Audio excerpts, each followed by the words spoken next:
I wanted to talk about some of the life experiences that I've had that shaped this book. When I was in high school, I was very religious, and I fell into a trap of sometimes having a very us and them mentality towards the other kids at my high school, because they didn't live to the same standards as I did. I still am religious, I still hold to those standards, but I hope I've learned a lot and I'm not quite as judgmental about it. But one thing that really changed for me is I went on a special field trip for the science kids. We got to go to a camp on Catalina Island. It was about 4 days. We were in there learning about the beach, about different animals. We went kayaking, just summer camp stuff with the science bent so that, you know, it could be funded for our school. But it was really eye-opening for me because I was camping with these kids, most of which I had previously put in that other category. I just, I couldn't relate with them. And then all of a sudden we're out there in the wilderness. We don't have very many distractions. We're all learning new things.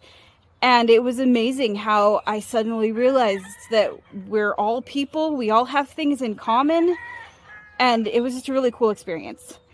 So this book, the island that the main character shows up is supposed to be a bit like Catalina Island.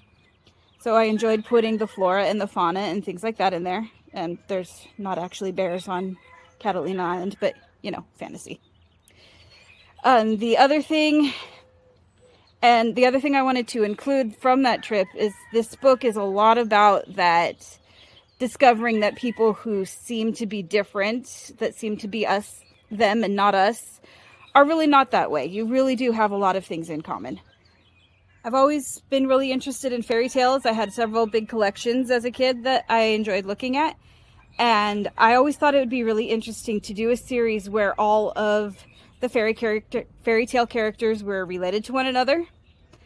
And so that was one of the inspiration ideas I had for this book, or this series rather, there are 6 different kingdoms. There are a whole lot of royalty to work with.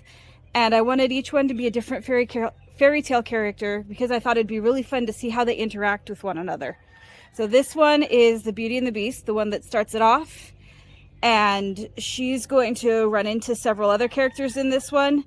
Sleeping Beauty becomes important towards the end because hers is going to be the next book after this.